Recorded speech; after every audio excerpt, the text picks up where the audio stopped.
고린도후서 6장 15절에서 16절.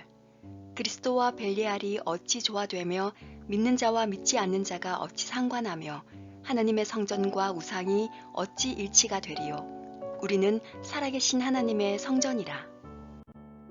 예배를 무너뜨리는 사탄의 전략 세 번째, 거짓말로 예배에 임하는 우리의 자세를 교란시킴. 예배를 무너뜨리는 사탄의 전략 첫 번째는 거짓말로 하나님에 대한 개념을 바꿈. 두 번째는 거짓말로 교회를 세속화시키고 거룩함을 제거함이었습니다. 마지막 세 번째로 예배를 무너뜨리는 거짓말쟁이 사탄은 예배에 임하는 우리의 태도를 교란시킵니다. 사탄은 우리 인간에 대해서 모르는 게 없습니다.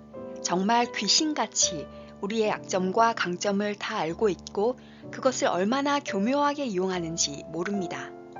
그리고 그 약점, 강점, 사람의 성격, 환경 등을 이용해서 끊임없이 핑곗거리, 변명거리들을 만들어서 예배에 실패하도록 만듭니다. 우리의 연약한 틈새를 노리는 것이지요. 틈새가 보였다 하면 사정없이 결코 놓치지 않고 매우 교묘하게 공격을 하는 것입니다. 사탄이 그렇게 하는 목표는 오직 하나, 무슨 수를 써서라도 하나님을 온전히 예배하지 못하게 하라. 다시 말하면 하나님 말고 사탄 나를 예배하도록 하라. 바로 그것입니다. 예배를 드리기는 드리는데 설교만 시작되면 상습적으로 잡니다.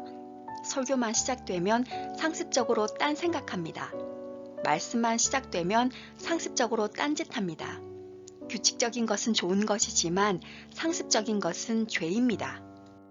상습적인 것, 고의적인 것, 반복적인 것은 죄이고 그것은 반드시 끊어내야 합니다. 로마서 10장 17절에 믿음은 들음에서 나며 들음은 그리스도의 말씀으로 말미암았느니라고 기록되어 있습니다. 그런데 상습적으로 자고 상습적으로 딴 생각하고 상습적으로 딴짓을 하면 말씀을 들을 수가 없습니다. 그렇게 1년, 2년, 10년, 20년이 지나면 그게 습관이 돼서 굳어버립니다. 재밌고 웃기는 예화 정도만 잠시 반응할 뿐 설교 시간이 지루합니다. 계속 이렇게 예배 자리에 있으면 말씀이 길가든 흙이 얇은 돌밭이든 가시떨기위든 어디에 떨어지기라도 해야 할 텐데 말씀이 어디 떨어질 곳도 닿을 곳도 없어집니다. 이런 예배가 반복되면 그게 잘못된 거라는 감각도 없어지고 늘 그래왔던 것이기 때문에 고쳐야 한다는 생각조차 안 하게 됩니다. 고쳐야겠다는 마음이 들 때도 가끔 있기도 하고 마음의 부담도 있긴 하지만 고치지는 못하는 경우가 다반사입니다. 이렇게 시간이 지나면 예배가 무슨 의미인지도 모르고 예배에도 말씀에도 성경에도 별 관심이 없어집니다. 찬양 시간이 지나면 설교 시간부터는 딴 생각하는 시간이 되고 성경은 장식품으로 전락하게 됩니다. 결국 몸은 예배 시간에 있지만 결과적으로 머리에도 마음에도 하나님의 말씀은 들어가지를 못하게 되는 것이죠. 그렇게 또 한 번의 예배가 아무 의미 없이 끝나고 사탄은 목적 달성에 성공합니다. 말씀을 맺습니다. 인간 창조 이래 지속되어 왔던 하나님께 대한 예배의 역사만큼이나 사탄은 장기적인 계획을 가지고 때로는 급격하게, 때로는 천천히 예배에 실패하도록 인간에게 개입해 왔습니다.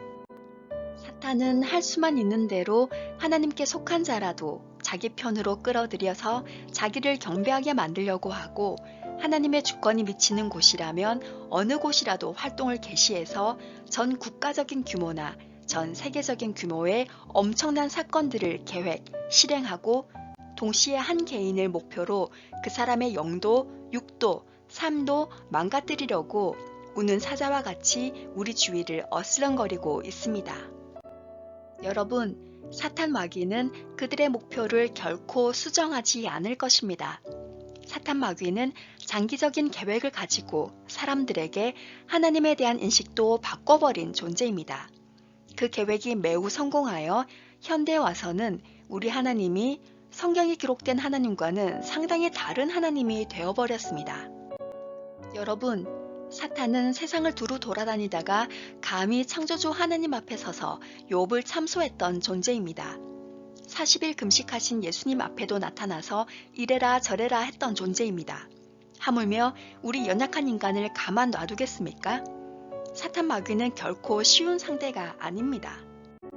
그러나 야고보서 4장 1절에는 마귀를 대적하라, 그리하면 너희를 피하리라고 기록되어 있습니다.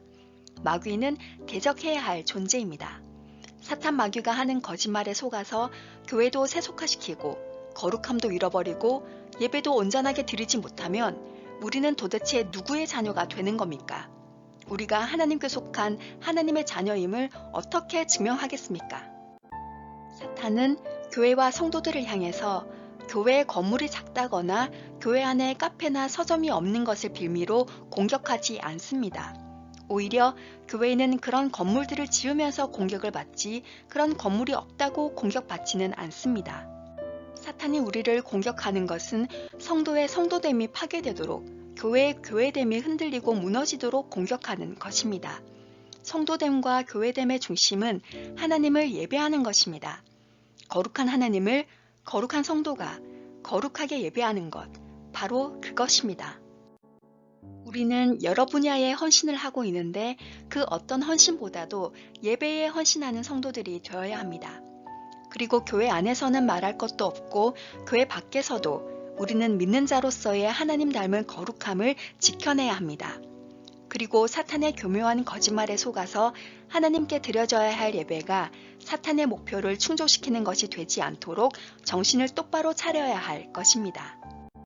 우리는 이 땅에 사는 동안 거룩하신 하나님께서 받으실 거룩한 예배를 사수하는 하나님의 거룩한 백성으로 서야 할 것입니다. 우리는 이제 더 이상 사탄의 이런 거짓말과 전략들에 속지 말고 하나님만을 온전히 예배하는 일에 평생을 헌신하십시다. 여러분, 앞으로는 코로나 사태가 끝나더라도 하나님이 원하시는 예배를 드리기가 더욱 어려워지는 상황들에 지속적으로 직면하게 될 것입니다. 또한 앞으로 우리는 코로나로 온라인 예배를 드리게 되면서 떨어져 나간 사람들보다 더 많은 수의 사람들이 예배의 자리를 떠나고 하나님을 떠나는 것을 보게 될 것입니다. 따라서 우리는 정신을 차리고 주님을 뵐 그날까지 우리의 목숨을 걸고라도 사탄 마귀가 틈타지 못하도록 하나님이 싫어하시는 요소들을 철저히 제거하고 회개하며 거룩한 예배, 하나님께서 받으실 만한 예배를 드리는데 우리의 전 삶을 드려야 할 것입니다. 다음 시간에는 하나님의 주권과 사탄의 전략 마지막 편, 사탄이 예수님을 어느 정도 선까지, 어느 정도 스케일로 흉내를 내고 있다가 망하게 될 것인지에 대해, 그리고 평화의 시기가 도래하면 찾아올 변화들에 대해 아주 짧게 말씀드리고 이번 시리즈를 마무리하도록 하겠습니다. 이상 설교문 잘라서 읽어드리는 올리고스TV의 설시야였습니다. 예배를 무너뜨리는 사탄의 전략에 대한 설교문을 모두 읽어드렸습니다. 사탄이 교회와 성도들의 예배를 자꾸 건드린다는 것은 교회와 성도의 존재 목적이 하나님을 예배함에 있다는 것을 보여주는 것 아니겠습니까? 사탄은 우리가 누구를 대상으로 무엇을 해야 하는지 분명하게 알고 있습니다. 그런데 성도들은 그걸 자꾸 까먹고 속고 빼앗기고 있는 것입니다. 여러분, 우리 깨어나십시다. 그리고 옆에 있는 사람들을 깨우십시다. 설령 듣지 않는다 할지라도 주님께서 우리에게 하라고 하신 일을 우리는 묵묵히 하면 되는 것입니다. 우리가, 아니 나 자신이 성경에 기록된 마지막 시대를 살고 있다는 것이 때론 믿기지 않을 때도 있을 정도로 때가 악하고 급합니다. 우리 깨어서 언제 오실지 모르는 주님을 맞을 준비를 하십시다. 오늘 컨텐츠는 2005년, 2014년, 그리고 2020년에 작성된 3편의 설교문을 편집한 내용입니다. 동영상의 제목은 설교 원문 내용을 벗어나지 않는 범위 내에서 크리에이팅된 것이므로 원래의 설교 제목과 다름을 밝힙니다. 그럼 다음 설교문으로 곧 찾아뵙겠습니다. 감사합니다. 구독과 공유도 부탁드립니다.